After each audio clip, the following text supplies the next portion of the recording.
Welcome to CSO Talk 9. I hope you're all well and healthy. Well, I decided to take the Pentecost weekend off and at the same time to start reducing the frequency of CSO Talk a little bit. Yet I would like to thank you for all the feedback I got.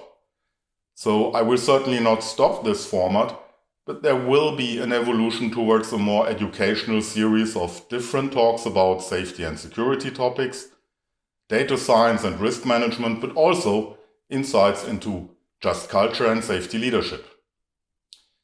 If you have other ideas on a request for a specific topic, just let me know, because I would like to make sure that all hear as many perspectives on the key issues and not just one.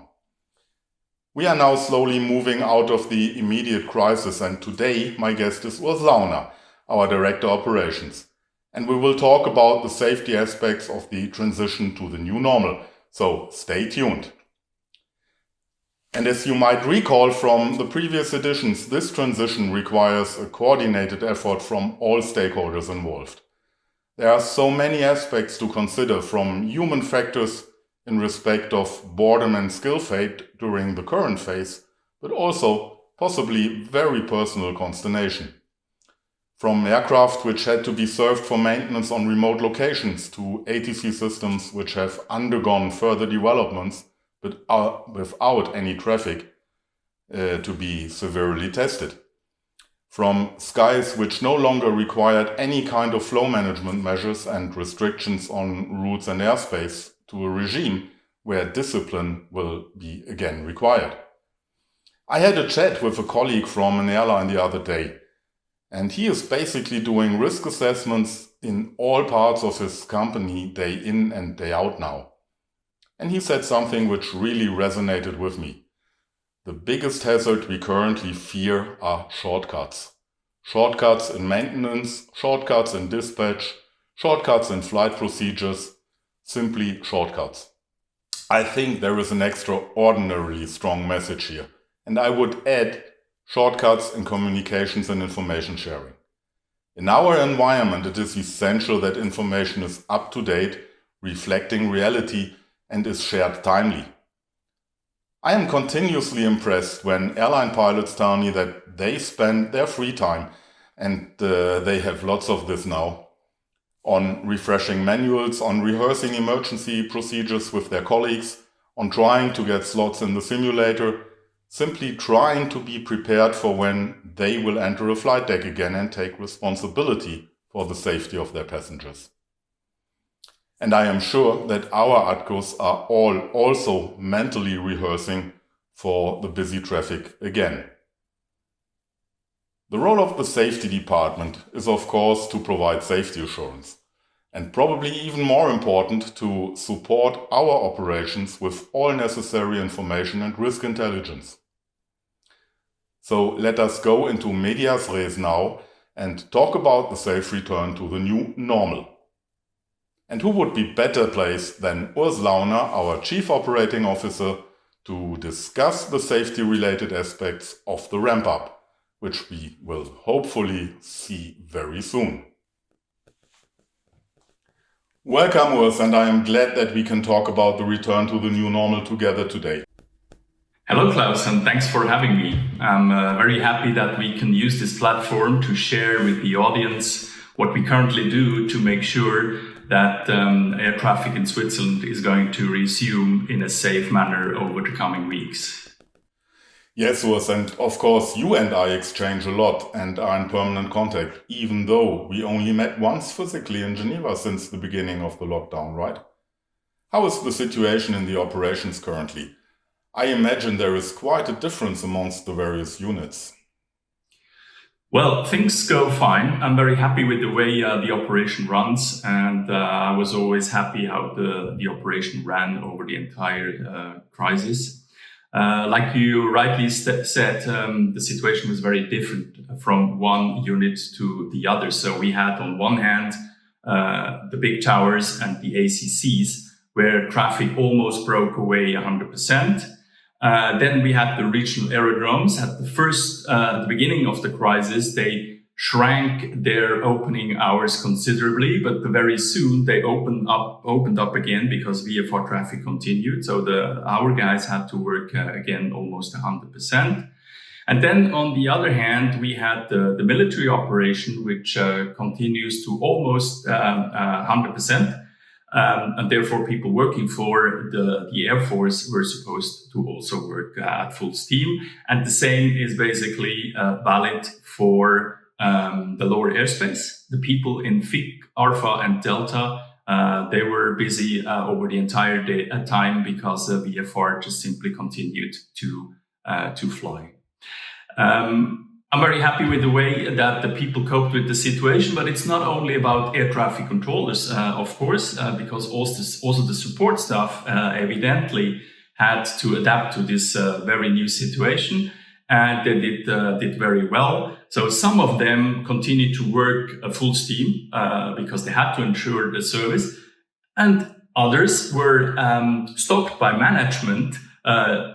For instance, doing their project because we wanted them to allow for short-time work. And I can tell you, these were very interesting discussions because no project manager in the world actually likes to be refrained from doing his or her job.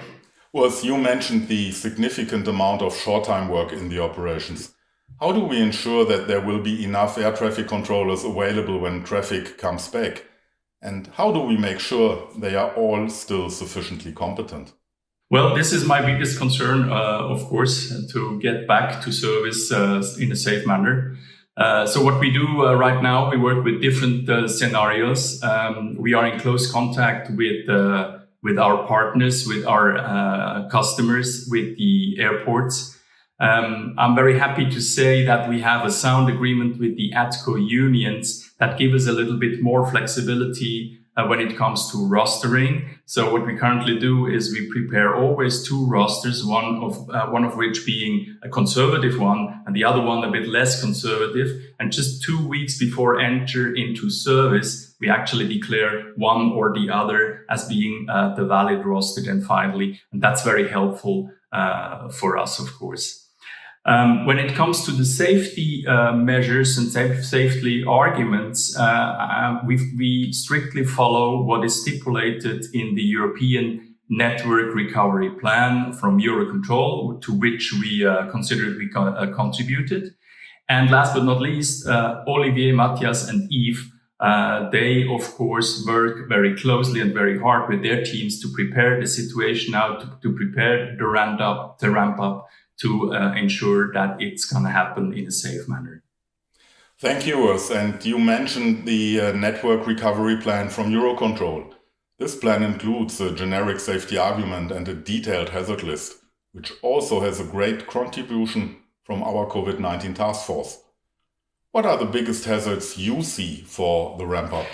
Yeah, as said before, we contributed to the establishment of the European Network Recovery Plan. We participated to all the meetings from the network manager. I have regular contacts with my colleagues at the Standing Committee Ops of FABEC, and we exchange with airports, ANSPs, customers everywhere to be prepared in the best manner possible for the ramp up of the traffic.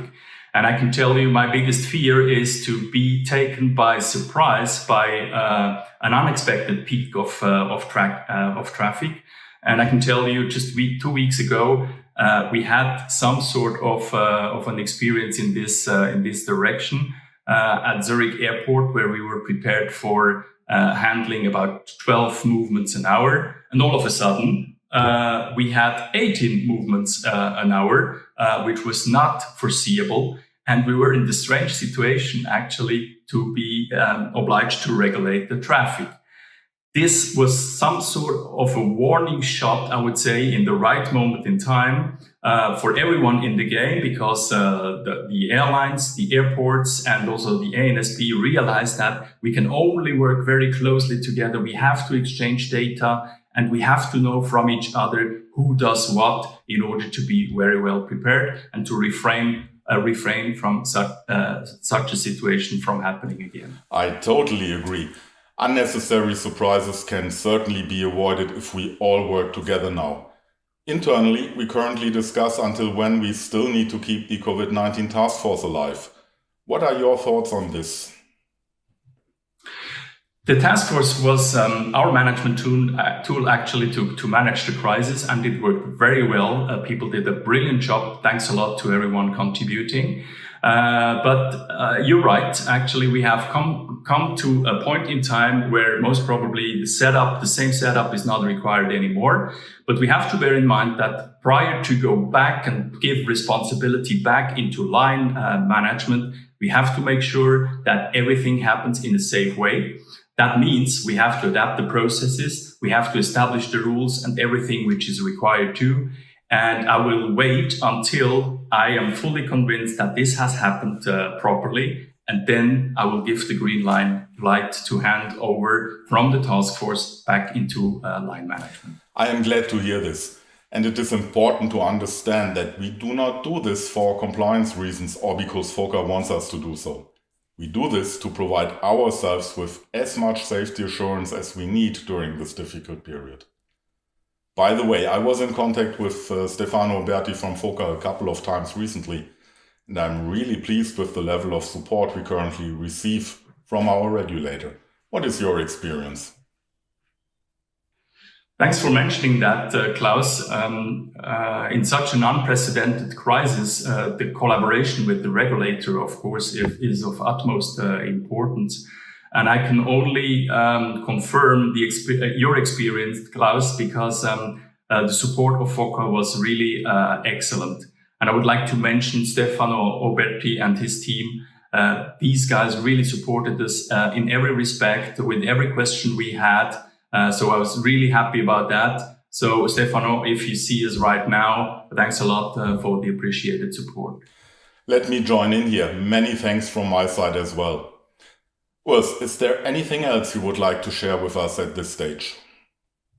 Well, of course, there will be a lot to be mentioned about this extraordinary situation we went through. I think it's important to understand that we were all taken by surprise. Nobody actually had some experience in handling such a crisis, irrespective of the level he or she is working at.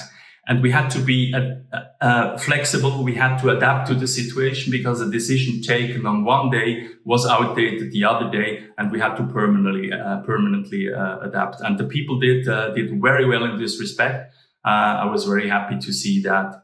I would like to mention here also the collaboration with the ATCO unions.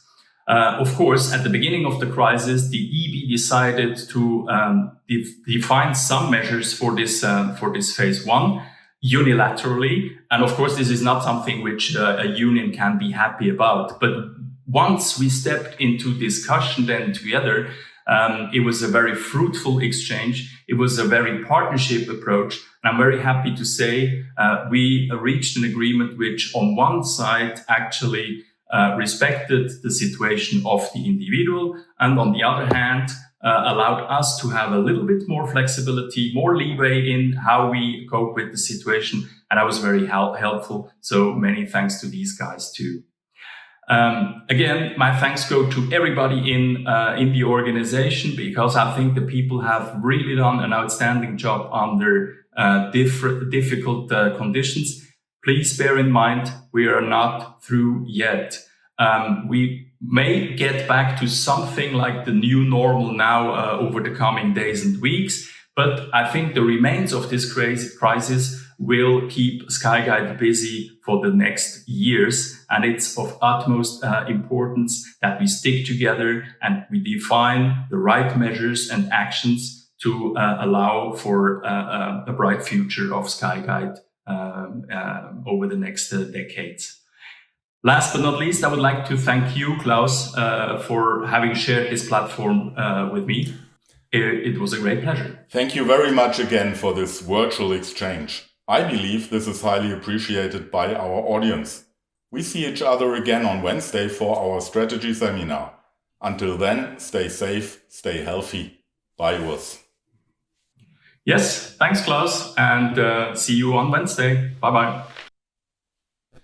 And I would like to join Urs in saying thank you to all of you for your commitment and the great job you are all doing under these indeed difficult circumstances.